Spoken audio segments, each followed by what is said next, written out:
Assalamualaikum warahmatullahi wabarakatuh. Alhamdulillah, hari ini saya sangat bahagia karena bisa berjumpa dengan anak-anak yang solih-solihah melalui video pembelajaran. Baiklah anak-anakku, hari ini kita akan belajar tentang 4 kitab Allah dan penerimanya. Dengan wajah yang ceria dan bahagia, marilah kita mulai pembelajaran kali ini.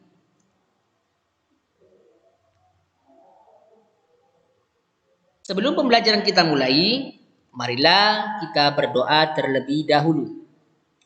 A'udzu billahi minasyaitonir rajim. Bismillahirrahmanirrahim. Rabbi zidni ilma warzuqni fahma. Amin ya rabbal alamin.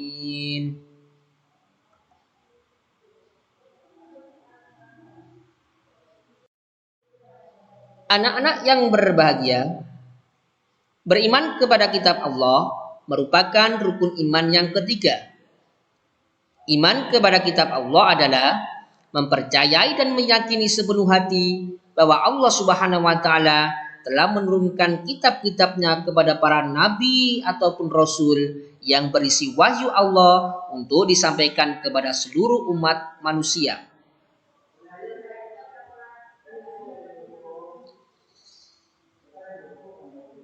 Perhatikan surat An-Nisa ayat 136 berikut.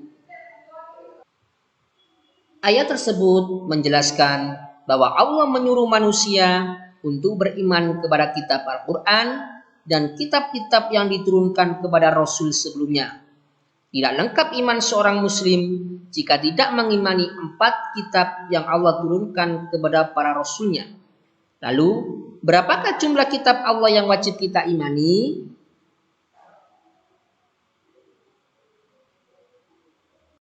Kitab yang wajib kita imani berjumlah 4, yaitu 1. Kitab Taurat, 2. Kitab Zabur, 3. Kitab Injil, dan 4. Kitab Al-Quran.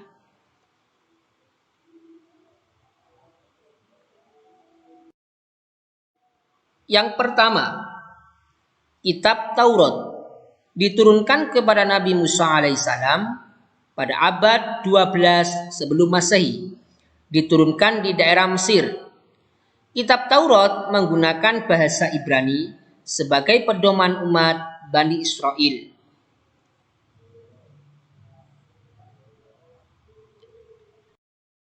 Yang kedua, Kitab Zabur diturunkan kepada Nabi Daud alaihissalam pada abad 10 sebelum Masehi, diturunkan di daerah Yerusalem.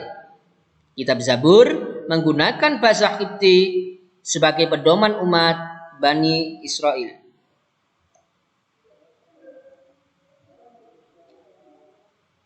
Yang ketiga, Kitab Injil diturunkan kepada Nabi Isa alaihissalam pada abad 1 Masehi, diturunkan di daerah Yerusalem.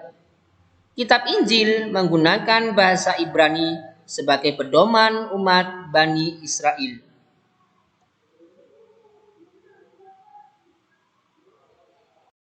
Yang keempat, Kitab Suci Al-Quran. Kitab Al-Quran mulai diturunkan kepada Nabi Muhammad SAW pada abad 6 Masehi di Mekah. Peristiwa turunnya ayat Al-Quran atau yang dikenal dengan Nuzulul Quran terjadi pertama kali ketika Nabi Muhammad menyendiri di Gua Hira Mekah. Turunnya Al-Quran menandai awal diangkatnya Muhammad SAW sebagai Rasulullah. Usia beliau saat itu genap 40 tahun. Al-Quran terdiri dari 114 surat, 30 juz, 6.236 ayat. Al-Quran diwahyukan selama 22 tahun, 2 bulan, dan 22 hari. Al-Quran menyempurnakan kitab-kitab yang terdahulu dan rahmat bagi semesta alam.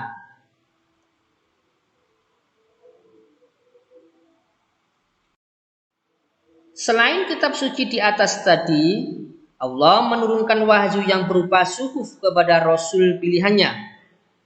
Suhuf adalah firman Allah atau wahyu Allah Subhanahu wa Ta'ala yang disampaikan kepada para rasulnya yang masih berupa lembaran. Suhuf berisi kalam Allah. Adapun nabi yang menerima suhuf adalah: 1. Nabi Adam alaihissalam menerima 10 suhuf. 2. Nabi Sis alaihissalam menerima 60 suhuf. 3. Nabi Idris alaihissalam menerima 30 suhuf.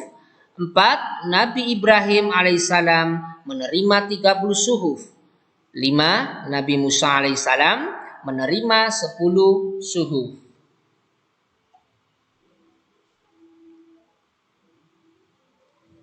Allah, belajar hari ini sangat luar biasa.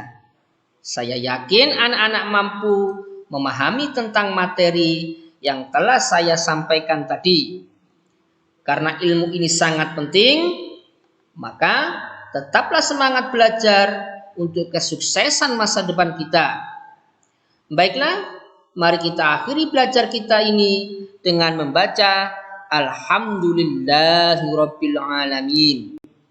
Demikian, terima kasih, tetap semangat. Salam untuk keluarga. Wassalamualaikum warahmatullahi wabarakatuh.